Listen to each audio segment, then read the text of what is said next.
we have already used our allotment of metaphors for the hour, so we promise not to use any more. Ed, you want to introduce our guest? Yes, want to welcome John Kilner, who's Franklin Foreman Chair of Ethics and Professor of Bioethics at Trinity International University in Deerfield, Illinois. He is the editor of the book, Why the Church Needs Bioethics, which includes articles, chapters written by a host of qualified authors. John, welcome to the program. Good to be with you. Did we cheer you up with that discussion of economic calamity? It's enough to make you hope that there's something coming down the pike that we don't see. You got to live by faith rather than by sight sometimes. I think you're exactly right. We're living by the printing machine right now, brother. The country is, yeah. Well, John, tell us what you do day to day. Yes, well, this field of bioethics is huge. People are becoming more and more familiar with the term. It sounds pretty sophisticated, but it's really just talking about what's right or wrong when it comes to life and death, human dignity, these kinds of issues. Beginning of life issues, abortion, reproductive technologies, end-of-life decisions, euthanasia, assisted suicide. So I'm involved in a couple of arenas. I teach at Trinity International University in Chicago. We have a master's program in bioethics and also courses at the college level.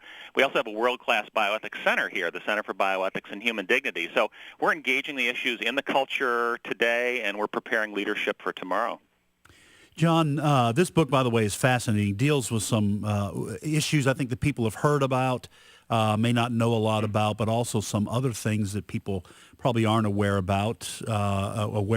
Mm-hmm. Things like using drugs to improve life, and we can get to some of those. But the core argument that seems to revolve around all these kinds of things, whether it's in vitro fertilization, cure infertility, or any of those kinds of areas, is this question: does God want us messing with these issues?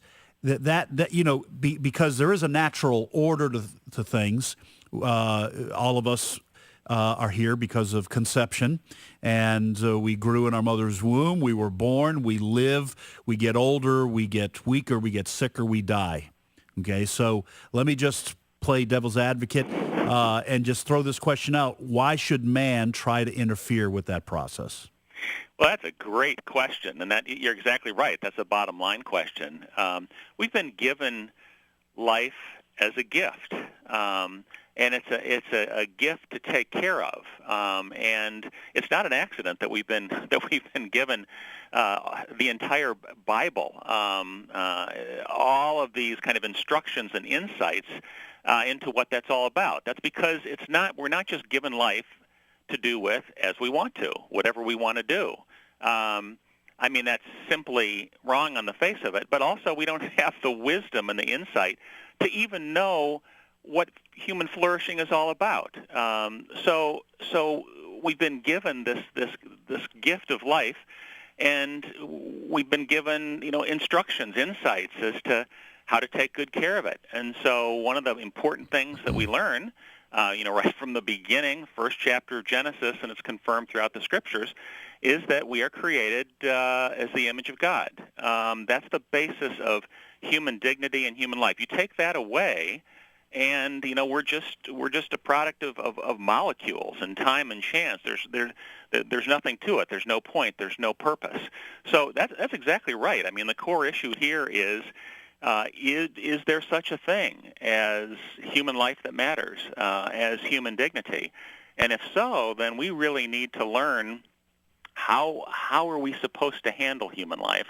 How are we supposed to respect human dignity for people to flourish? It's not leaving everybody to do what they want to do. That's what these issues and discussions have devolved to in society today. It's like, well, let's just let people do what they want to do. That's what the question of euthanasia and assisted suicide at the end of life has become. Let's just let people do what they want to do. Well, my goodness. Even the U.S. Supreme Court has recognized that there's no such thing as a right to die. We don't. Life is not ours to do with what we want. Where does the American medical community come up with their ethics? Well, traditionally, this has been a Hippocratic ethics. This is, the Hippocratic Oath, the note that was developed thousands of years ago, which has directed the practice of medicine. And medicine has always stood for sustaining life to the extent that that's possible, while relieving suffering to the extent that that's possible. And an ethic that is, again, it's not a Christian, a biblical ethic. It's an ethic that has governed the practice of medicine. And it's really only been relatively recently that ethic has begun to erode kind of simultaneously with the erosion of Christian and biblical values in contemporary culture as well, because the Hippocratic Oath has many core common ethical concerns with what would be in harmony with a biblical Christian way of looking at the world. And so as that's eroded now, where the question is coming, well, let's see, then in medicine, maybe we don't always need to sustain life and relieve suffering. Maybe we can pit one against the other. And so that's where the whole open door begins with the consideration of assisted suicide and euthanasia, for example. We say, well, let's now, for the first time in thousands of years, consider relieving suffering by ending life. And that is, that's essentially the end of medicine as we've known it for thousands of years. There's no longer the ability for the average person to be able to entrust their lives to healthcare. It's always been rooted on the fact that we know what medicine stands for. It stands for saving life to the extent that that's possible and relieving suffering to the extent that that's possible.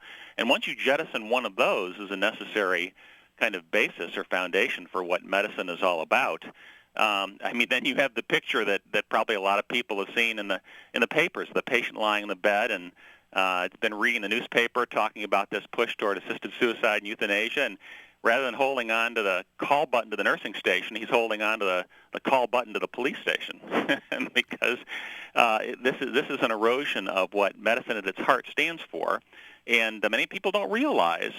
But the medical associations and the nursing associations are among the most ardent opponents of the movement toward physician-assisted suicide. You'd think it's giving them another tool, another option. But more options is not necessarily a good thing if we're giving them bad options. We're talking to Dr. John.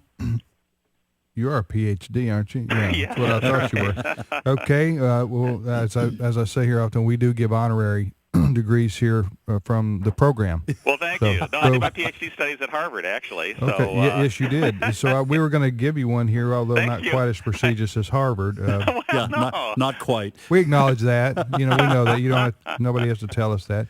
The book is titled "Why the Church Needs Bioethics: A Guide to Wise Engagement with Life's Challenges." So many questions Americans have today about medical ethics and bioethics because things are changing so fast before our eyes, and what's capable of being done today and not. Yeah, and John, one of the things that was fascinating in the book, in the middle of the book, Better Life, I think is the overall category. You have better birth, better life, better death, better learning. Actually, a very great way of dividing this up. But one of the things that was fascinating was this whole idea of, and I'm taking a quote from your book, enhancing the created order. Because technology and medical technology and medicine and drugs, everything is changing so rapidly.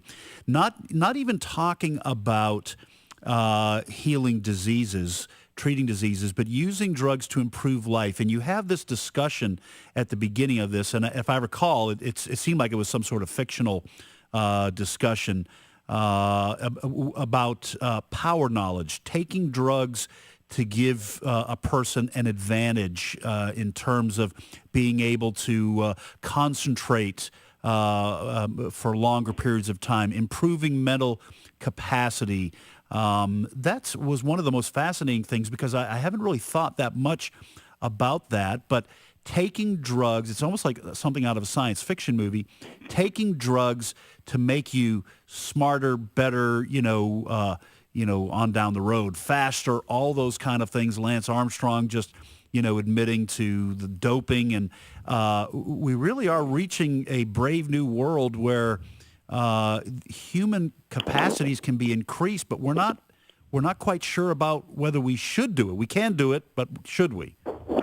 That's a good observation, and that's an important distinction to make, because it's easy in this technological age that we live in to think, well, if we can do it, then it's okay to do. Anything that's technologically possible is a good thing to do. But what's funny here, I love the way you brought in the current Lance Armstrong situation, because we have a lot more wisdom about these things in the realm of game and sports than we do in the rest of life. And perhaps that's because it's become a bigger issue, a more visible issue there first, before it's come so in society. But many people don't realize how big an issue this is becoming even in everyday life, as students in schools are taking more and more drugs to boost mental capacities, and then how that creates pressure on others who therefore are put at a significant disadvantage, how that's moving into the workplace, with some people then trying to kind of reform their brains, boost their capacities to be superhuman, and then the pressure that places on others who don't want to do so as well.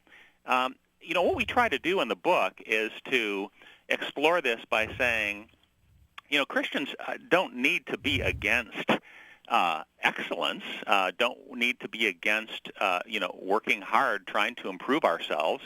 We don't need to be against combing our hair because it's, making the body look nicer. The real question, if we're going to evaluate these new technologies that are engaged not in curing or treating or restoring how God has made us, but to basically change what it means to be human, to change those capacities, is we really have to look at, what is this all about? What are we trying to achieve? That's really, and as so much of Christian ethics, Jesus' teaching is all about, what's going on here? What are the intentions? What are the aspirations? What are we all about here? And, what's driving this is, you put your finger right on it. One of the two big things that's driving it is to gain an advantage, to be something more than other people are, to raise ourselves up, to put other people down. Well, that in its own right is is a problem. But the larger context of this is just, we just are dissatisfied with being human, with being human beings. We want to be something more. And kind of the ultimate of that is we want to develop these technologies that will enable us to be better and better, that will enable us to live longer and longer until, and this is just right in the literature of the, those that are writing and espousing the full and unlimited development of these technologies, so that we will live forever. So that we'll be able to, ultimately download our brains into computers and computerized bodies that can do anything and that can continue forever. And when you realize that, and you ask the question, is that a good thing, to live forever in these fallen and limited and selfish, and the adjectives going on. Not unless my golf game improves. Wow. Oh, what an inspiration! So we really have to learn about this arena. Not just the abortion, not just the end of life issues, but this, remaking ourselves as human being, and really subject that to critique early on in the technological process, right now where we are, and not wait and wake up later down the road. Talking to Dr. John F. Kilner, Kilner, author of Why the Church Needs Bioethics, subtitle A Guide to Wise Engagement with Life's Challenges. It's published by Zondervan.